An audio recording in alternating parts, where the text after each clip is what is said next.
Hello, everyone. My name is Wendy Myers. Welcome to the Myers Detox podcast. This podcast is about heavy metal detoxification, detox protocols, detox supplements, and in today's case, your food, detoxing your food of genetically modified organisms or GMOs. I have Dr. Gentempo on the show today to talk about all the issues related to GMOs. So where you can find them, how to avoid them, and his series GMOs Revealed, which is an amazing docu-series that I highly recommend to help really inform you about the dangers of genetically modified organisms.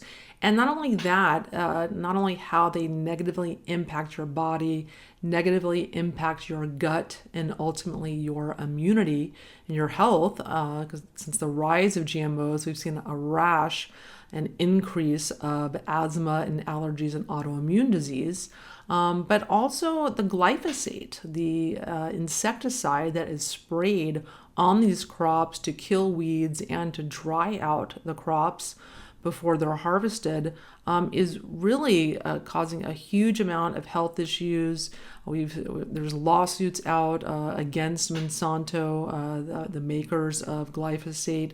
There's a lot of different issues surrounding genetically modified organisms, and they have just not promised, not delivered what has been promised, which is ending world hunger, increasing crop yields and whatnot, which is the whole reason they started in the first place. So we're going to talk about GMOs Revealed and more on today's podcast. Toxic metals are one of the biggest contributors to fatigue. My name is Wendy Myers, and in my decade of research, I have discovered that toxic metals affect mitochondrial performance. Your mitochondria are little cells, powerhouses that make your body's energy. And toxic metals like arsenic, aluminum, thallium, and cesium, those poison enzymes that produce energy in your body. These toxic metals are found in your air, food, and water. They're everywhere. They're unavoidable in our environment today. Everyone has them in their body. The question is, what metals do you have and at what levels? Click the link below to take my quiz to evaluate your level of heavy metal toxicity. Our guest today is Dr. Gentempo Jr., and he is the founder and CEO of Action Potential Holdings Incorporated, a holding entity with investments in numerous companies in the world of health and wellness. Dr. Gentempo holds multiple patents on innovative diagnostic technologies and has founded and co-founded several successful businesses in the fields of chiropractic, health, and wellness. Currently, he's the CEO and host for Revealed Films. Revealed Films has tackled in docu-series format many controversial topics, including vaccines revealed, and GMOs in GMOs Revealed. These film projects have received millions of views and have helped create consumer movements around these topics. Dr. Gentempo is an internationally renowned visionary, lecturer, and business leader. He has a passion for studying and sharing the philosophy of health, and he was selected to give testimony to the White House Commission on Complementary and Alternative Medicine, and additionally was invited by NASA to give testimony in front of members of Congress about health-related technology. In January of 2007, Dr. Gentempo was inducted into the Wellness Hall of Fame, and he's passionate about leading millions of people to regain their health and live better lives. You can learn more about Patrick at revealedfilms.com. Patrick, thanks so much for coming on the show. Thanks for having me. I'm excited to have this conversation. So let's talk about GMOs, or genetically modified organisms. What are those exactly? So the idea of GMOs is kind of a generic descriptor, but there are companies that literally play, as one book says, genetic roulette with these foods that we would be consuming, where they modify the genetic composition of a particular food or plant, and the reasons for doing so are usually directed at industrialized industrialized farming where they can try to produce bigger crop yields, et cetera. And GMOs, for the most part, were touted as, this is going to be the thing, the new breakthrough in technology that's going to save the planet and, and end hunger in the world, et cetera. And, after our docuseries and exploring this on a very deep level, I found quite the opposite to be true. Yeah, that is just not happening. It's not saving world hunger. In fact, it's devastating farmers, and there's a rash of suicides in India, farmers who lose their crops and because they're not producing. So let's talk a little bit about, as consumers, like what effects do GMOs have on our health? So it's interesting, and this is where a lot of the debate lies, and I interviewed dozens of experts. Some experts had felt, or their own conclusions were that GMOs in and of themselves were not harmful to the body, and I don't share that view, incidentally, based on the interactions and the research that I had done. But and some and their point of view is it's the herbicides, especially Roundup or glyphosate, that is the problem, because the whole notion of GMOs is that, hey, we can modify these things so that they can become resistant to certain herbicides or toxins, and that way it will wipe out all the other plant life in the area, but these crops will continue to grow, we can increase yield, et cetera. But some people felt like that they didn't feel like there was much data to support that GMOs independent of that were an issue.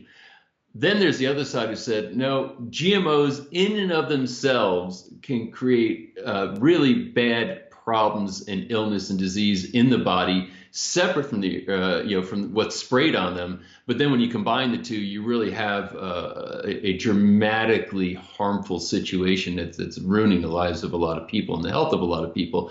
And from what I've seen, I pretty much land on the side of saying that, number one, I believe there's a lot of intelligence built into food, and that we feeble human beings trying to think that we can modify things in a targeted way, and that there aren't collateral effects that we can't even anticipate. I just, from an abstract philosophical view, that's the way I see it. But then also there's been some research that is done, looking at mice, for example, who were fed GMO foods and then non-GMO foods that were the same, except one's genetically modified, one isn't.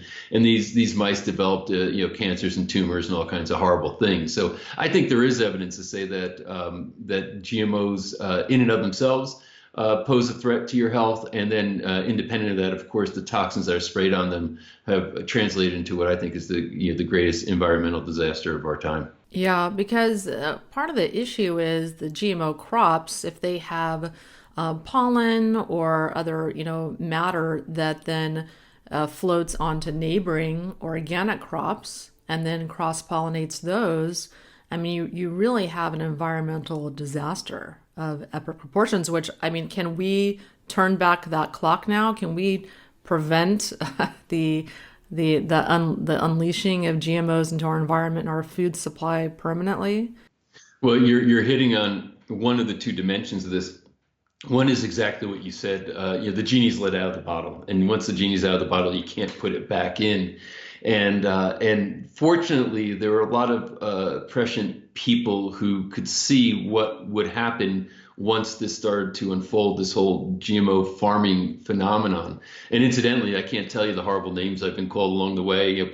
Kids in the world are going to die because of us doing the docuseries GMOs Revealed that we did. And it was like we took a lot of heat for it, which we've since been vindicated.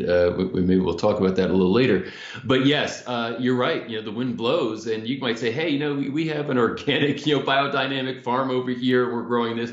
But if across the street you've got a big, farm that's using Monsanto seed and growing GMO crops, and the wind blows, it's really hard to have a border wall between the two, if you will.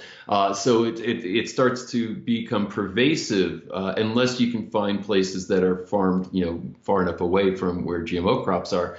But there were a lot of really smart people who looked down the road, and they created seed banks.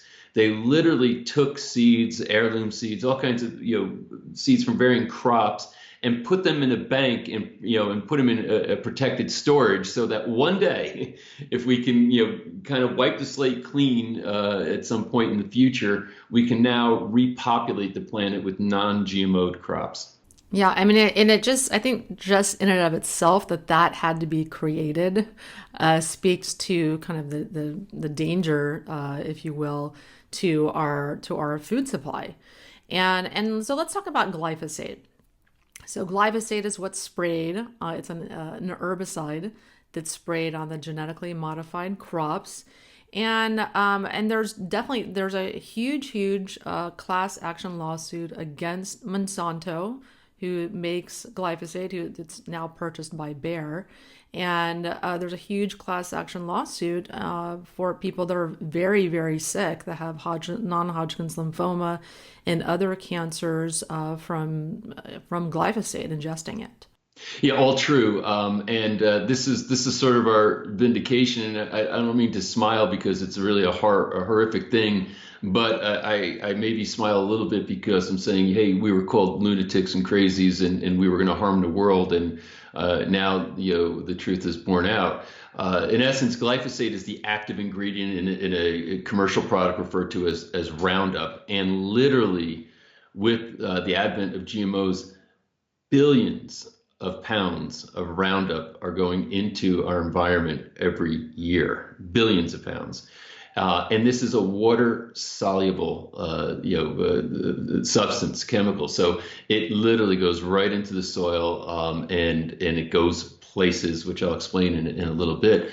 What's happened recently, and actually we had Robert F. Kennedy Jr. in one of our other docuseries, and we were going to have him talk about this in GMOs, or we just couldn't get our schedules synced. But what happened recently, just starting with that piece first, is that there was a case that RFK Jr. was a part of the legal team, because he's a big environmental lawyer. I mean, he cares about the environment. And it was basically a groundskeeper that, and this is in the San Francisco Bay areas where this was adjudicated, where he was suing, saying, hey, I'm sick. As a matter of fact, he's probably doesn't have much life left. And they were saying that his cancer was caused by Roundup, or glyphosate that's in Roundup. And what I might be a little bit off on the numbers, but I think he was awarded at the end, a jury trial, $289 million. So he's suing Monsanto. Now, the thing that is one of many things that's critical in this case is that the original award for damages, I think, was 35 or 50 million, something like that. What got it up to the 289 was the punitive damages, where it was demonstrated that Monsanto had lied about their data, lied about their research, lied about the risks, and the consequence of which is that this gentleman, is, in his last years of life, cut very, very short, very dramatic, because, he's got a family, et cetera. So yeah, now suddenly, after all these years of Monsanto saying, listen, the conclusion's done, the research is done, this is not a harmful substance, it doesn't cause cancer or all these other maladies. Well, reality is, this got its day in court, the truth is borne out, and that's just one guy. So now you can imagine, as you're saying, a class is going to be formed, because so many people are so sick from this substance, and it's everywhere. I mean, you go into your hardware store right now, you're going to find Roundup in the aisles, and so people are using it routinely, but on the industrial level, it's huge. Yeah, I mean, it's sprayed on your neighbor's lawn, on their driveway, at your child's school, at the municipal parks. I mean, it's just sprayed everywhere. It is just the number one weed killer. And not only is it sprayed on the crops to kill the weeds, it's used as a desiccant. Right before they harvest the crops, they want to dry them out, make them easier to harvest. So I mean, so wheat and other products that are genetically modified are just soaked in this toxin that you then ingest in any food that is not organic. Yeah, and so all true. And if you can imagine saying, oh yeah, hey, look what this stuff does. It really, kills plants quickly. It as desiccant means to dry out, right? So as you say, hey, we can get the wheat, harvested and dried really, really fast by just soaking it with this stuff.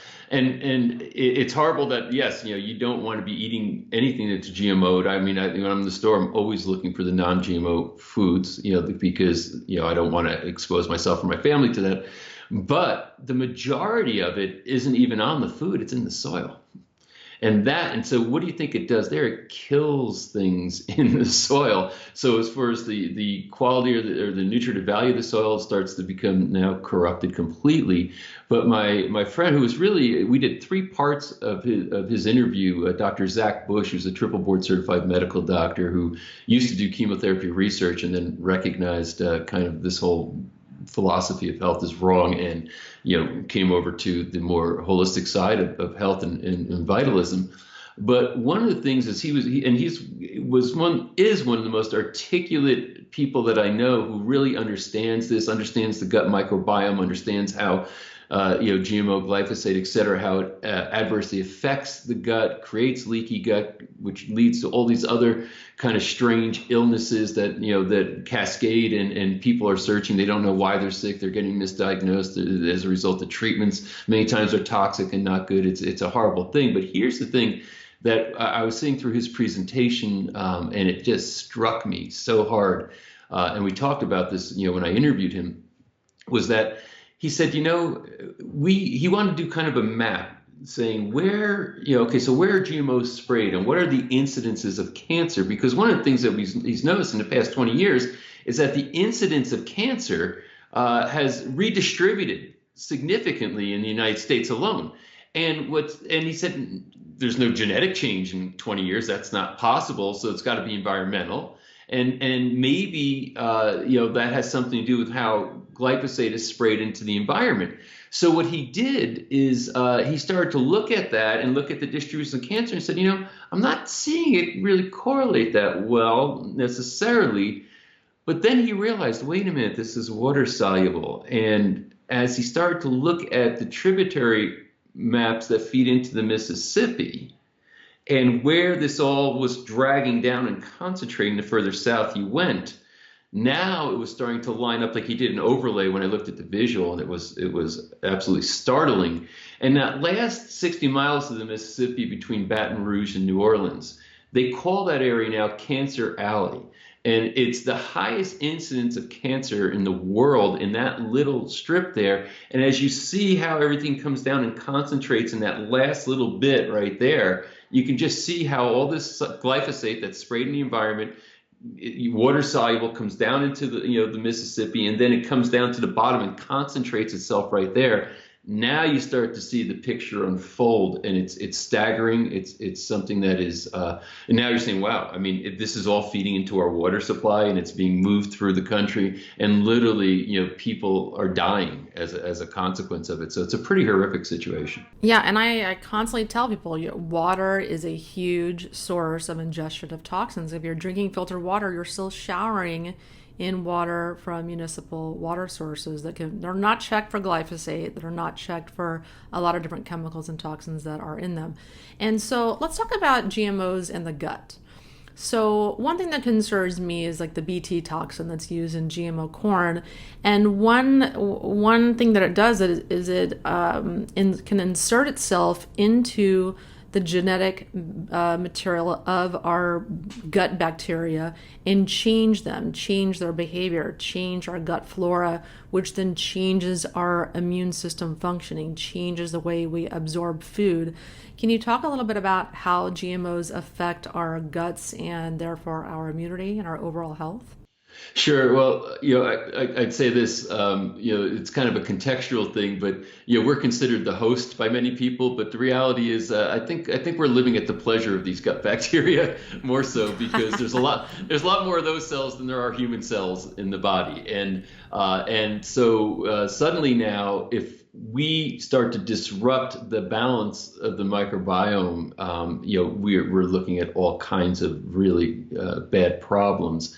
And especially, you have the epithelial layer of the, it's a single cell thick, basically, layer of the gut. And when you start to, with glyphosate, when it starts to get in there, it really starts to break up that layer. It causes holes to form in it, which create proteins leaking directly through the gut where it's not supposed to be, which means that the immune system kicks in and you get these autoimmune consequences that are a byproduct of what we're doing. So, balance in the gut is absolutely essential. And when you get in there with the behaviors, and sometimes, it can be like a perfect storm. You start to feel sick. Maybe they think you've got some kind of infection. Now they're giving you antibiotics. You got all this, this glyphosate in your system. It's disturbing the gut balance. You're killing, now you're killing, gut bacteria with your antibiotics and other such things that people eat, which are, could be very unhealthy. Now you're the very foundation of your health, of your immune system, of the balance that's required within your body to be able to express health and well-being properly is gone. And then you end up in the Western medical system, which starts to try to target diagnoses on, kind of in a singular way, and they try to treat this and they try to treat that, and maybe now they're saying, oh, there's maybe some inflammation, maybe we need to put steroids in, maybe you need other types of medications, all of which are degenerating the situation more and more and more. So, what's got to happen, just generically, is that these gut junctions have to get tightened up. And then you have to repopulate, with healthy bacteria, and you got to detox. You got to get this stuff out of your system. And some people, they say, okay, we do the detoxification, but then they're still living in the same environments and aren't changing the other things. So they're the toxins return again. The whole cycle starts up again. So it really requires a kind of a global shift of not only detoxifying the system and tightening up the gut junctions, but also there's the change in exposure in your life that doesn't retoxify you, if you will. So, on a kind of a high level, that's the scenario that almost all the experts that I spoke to, different ones would have different strategies for how to do this, bone broth, et cetera. Dr. Bush has got Restore, which is something that, he's found very effective for tightening up the gut junction, et cetera. Varying forms of being able to try to detoxify, the cells and how to carry them out and, the toxins out and making sure that you're doing that, et cetera. So different experts had different strategy to a degree, but the generalized agreement amongst them as far as saying you got to get the junctions, where they're tightened up again, and you have to detox, and then you have to change lifestyle so that you're not retoxifying. Yeah, so lots of detox strategies on your documentary GMOs Revealed. And so there's links down that below for you guys to check that out. And so we know that glyphosate and genetically modified organisms affect negatively gut bacteria. Mm-hmm. And since GMOs have been introduced into the environment in the early 90s, as we see the increase of planting of crops to genetically modified organisms, we also see a very tight correlation, the same line on a graph, increasing allergies, increasing asthma, increasing autoimmune disease, because the genetically modified crops and the glyphosate that's sprayed on them, it causes immune system issues by affecting the gut and gut bacteria and gut lining. Yeah, I mean, it's exactly on the money. There's when you look at the trend lines on these varying things as you described, they match each other very, very closely. There could be other variables to introduce into it as far as just the vaccine load that's put into people and what that does to your immune system, and then you match that up to all of the like the toxins that we're exposed to, and the lack of gut integrity, microbiome dysbiosis, basically. All these things start to create this perfect storm. That if I were somebody and I said, if I wanted to somehow, I'm not talking in terms of an actual conspiracy. There's people who do, and I'm not validating that because I don't have enough evidence to say that, there's a coordinated effort to do this. But it's certainly worth taking a look at, I guess. But I guess if I were somebody to say, if I wanted to really get this population sick, and do it in the most insidious of ways that would be non-observable, and would could really affect people on a wide scale, and it would be sort of this slow thing. It wouldn't be like sudden, but little by little they would deteriorate, and there'd be all kinds of problems. I don't know that I could concoct a better plan for it. I mean, it's really disturbing. But on the flip side of it, which I'm very heartened by, I think this case against Monsanto is a devastating blow. And I'm now watching TV commercials where I'm seeing law firms advertise, if you've been exposed to glyphosate and you have any of the following conditions, call us right away. You might be due some award through damages. Now the sharks are smelling the blood in the water. I think, the tide is going to turn on that. And I'm also seeing a very big rise in popularity of people looking for non-GMO foods, or looking for that label that says, non-GMO. So all of those things in concert, because the only way you ever correct things like this is through consumer revolution. You can have activists. I consider myself, to a degree, through Revealed Films and the work we do. We're health activists. Our statement of purpose is we make movies that make movements. And so we look for these subjects and we'll dig into them, and we're not afraid of the unbridled truth. We'll go out and tell it, and certainly we take a lot of heat for it. But in the end, the bottom line is that it's consumer revolution that will really drive, in the end, these outcomes. So there certainly is a lot of malfeasance, a lot of fraud and deception that's going on. I think we uncover that, and GMOs revealed very well. There's certainly these unholy alliances between government regulators and big pharma, government regulators and big agriculture, where you start to see, these people leave their government jobs where they're making regulatory policy, and they end up with these very rich jobs at places like Monsanto, and you say something's not right there. It becomes kind of obvious how these people who are entrusted to supposedly protect the interests of the public seem to be sold out. And in the end, what can you do? Just get people to vote with their pocketbooks, and if you're buying, and let me put it this way, if nobody's going to buy GMO food, they're going to stop making it. It's almost that simple.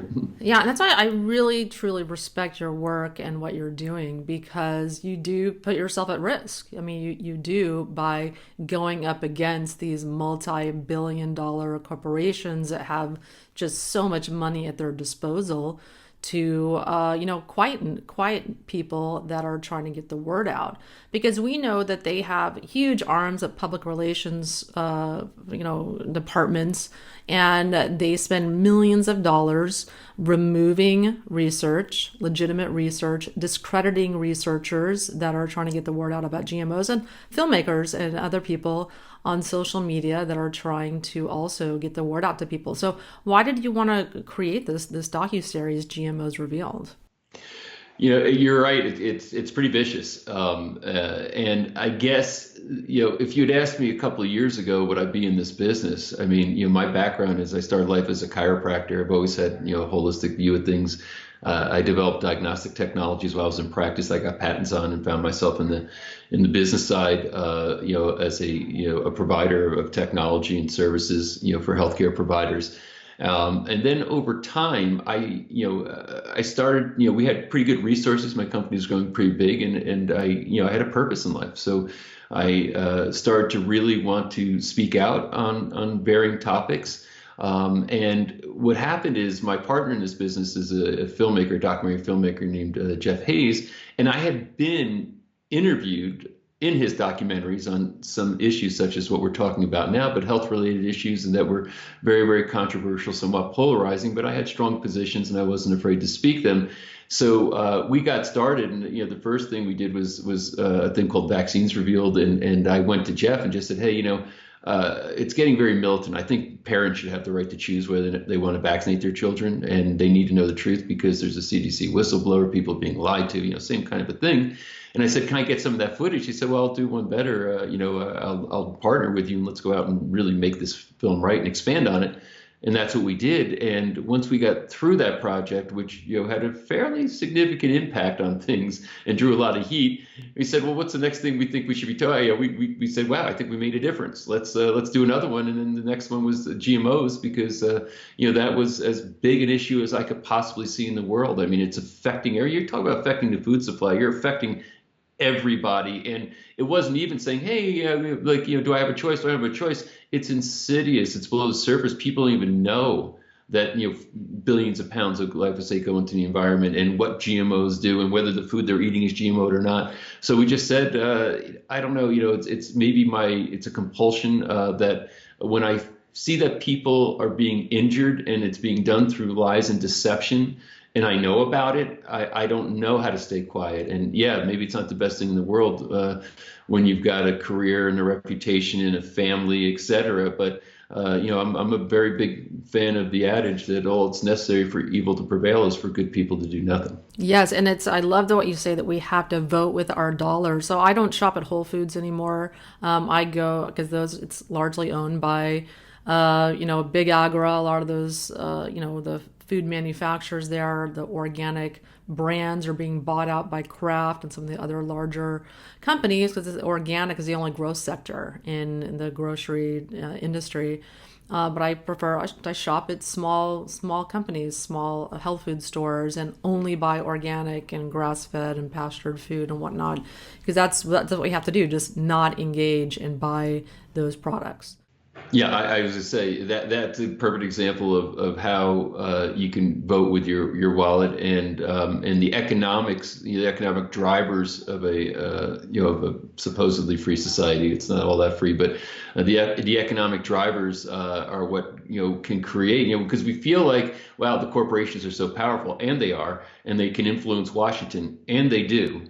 But no doubt that even if you were to shop at a Whole Foods, only get the things that are aligned with what you want, and don't get the things that aren't aligned. And we interviewed Gunnar Lovelace, the founder of Thrive Market, and one of the things that he really was proud of was the fact that everything at Thrive Market, if you buy anything from them, it's non-GMO. That's and they test that. So so there's people out there who are trying to create a marketplace for consumers who want to support these types of behaviors, and I think that's what's going to change it all. Yeah, Thrive Market's unbelievable. They have a wonderful business model. I fully support them and recommend them. And so let's talk about consumers and what should they be looking for to avoid GMOs, avoid purchasing GMOs. So basically, the easy way is to look for the non-GMO label, and incidentally, if you're into organic foods, just because something is non-GMO does not necessarily mean it's organic, or vice versa. So I kind of look for both, saying, I like organic foods, I like non-GMO foods. I'm a big fan of local farmers markets. I like buying local. If you're somebody who eats meat, which I am, I want to know the farmer. I want to know how the animals are treated. I want to know how their things are raised. I mean, that stuff matters to me. It's literally just educating yourself as a consumer through the GMOs Revealed series. We got a lot of great direction and advice from several of the experts on there. But in the end, there's so much great information online in general that you can start to read that will help direct you. And many companies are going to tell their story. It's becoming very much now. I think the marketplace is really shifting toward a who rather than the what. Like, who is this company? You started to say, I want to support certain companies, which is why I'll have preferences of where I'm going to shop. So the story of the company, who they are, what their values are, what their purpose is. Normally that stuff is readily available as compared to sort of hidden in the background. So you can really start to read a little bit, read the labels of what you're picking up and buying, understand it, know that there's parts of, you said the organic segment, in almost any grocery store now, you're going to have what they call conventionally farmed foods, and then maybe organically farmed foods, and so if you start buying more from the organic aisle, that aisle is going to grow, and it has been growing. But wheat, soy, corn, these are some of the most rampant GMO'd foods, as well as others. There's lists, and you just want to make sure that if you want to avoid GMOs, that you're looking for that particular label that says these are non-GMO certified. And GMOs are a big problem in supplements as well, correct? Oh yeah, so that is a big problem there, and supplements can also be labeled in kind, because what happens sometimes, and I know a lot of supplement manufacturers and product developers in the supplement world, and again, It's this sort of we're in the midst of a docuseries called Supplements Revealed where we're going to talk about this stuff. So this is fresh on my mind, and I've spoken to some really expert product developers saying, I don't think it matters that much if it's organic, it's not organic. If it's XYZ chemical, it's XYZ chemical, which I don't agree with personally, incidentally. But this is a PhD expert who sees it that way. But I believe that a supplement manufacturer or a supplement distributor, because sometimes the manufacturers are white labeling for distributors. I believe they're going to be held to account on non-GMO substances in there and organic substances in there. That if they don't, I think the market's going to turn against them. And yes, it's more expensive to get those supplements, but boy, if you're already willing to make the investment, go a little bit further and do it right. Yes. Yeah. I mean, it's a huge, huge problem. I mean, there's a lot of really cheap supplements out there, but you get what you pay for. Absolutely. And so what are some of the most surprising things that you learn when making GMOs Revealed? Well, some of which we spoke about, like the literal amount of glyphosate. I mean, it's literally an inconceivable number. And I have watched so many documentaries. I love documentaries, so I see so many on the environment and so many aspects of the environment, and plastic in the sea, and all these things are significant issues. Mercury that's in the environment, and just there's a lot of significant things that are out there.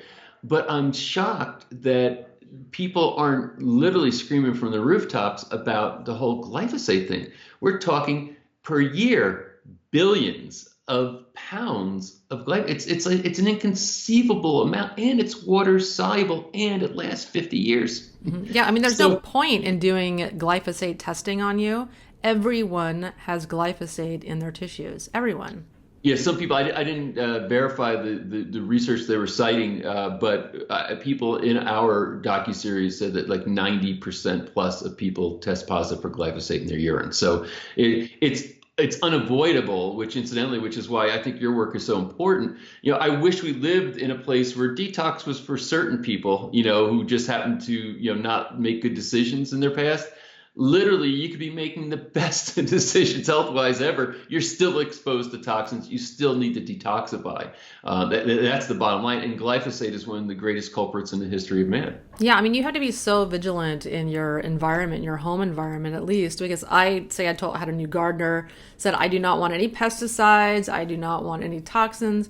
I go out there, they're spraying, the 2 weeks later, spraying glyphosate on the bricks to kill the weeds. I'm just shocked. You have to be so vigilant, because if you have this little cocoon that is your home that you fully try to detox, your neighbor may be spraying glyphosate. You kind of have to have a little meeting with your neighbors, even if you do that, even if you do all these little things, it's still in your air, food, and water. It makes its way. Toxins and glyphosate and other toxins make their way into your body. Yeah, and that's where you try to mitigate that to whatever degree you can, but in the end, regular detox protocols, I think, are essential for anybody who cares about living well. Patrick, thanks so much for joining us, and I highly, highly recommend everyone listening watch GMOs Revealed. I respect your filmmaking so much, and really look forward to Supplements Revealed also. I did a summit about that about 3 years ago. Yeah, it's a pretty interesting marketplace. And to some degree, as long as it's been around, it's kind of the wild west. So that's going to be fun. And incidentally, anybody when we're doing our free viewings can watch the entire GMOs Revealed for free. Yes. You just register, you can watch it. There's no cost for it. If you decide that you want to own it, certainly you can purchase it, but you don't have to purchase it to see it. You can actually watch the whole thing. And I encourage you, not only for your sake, but if you're responsible for a family, for their sake, you need to watch that and learn what's in there. Yes, everyone, you need to educate yourselves on what you are putting in your mouth and make those decisions. There's all these little small decisions. Every single meal that you take, you need to be really, really thinking about what you're ingesting every single time you make a meal. So Patrick, again, thanks so much for coming on. And everyone, thanks so much for tuning in today to the Myers Detox podcast. You can look forward every week to really interesting topics like this and more every week on the topic of detoxification and diet, detox protocols, detox supplements, etc., to help you live your healthiest life. Thank you so much for tuning in.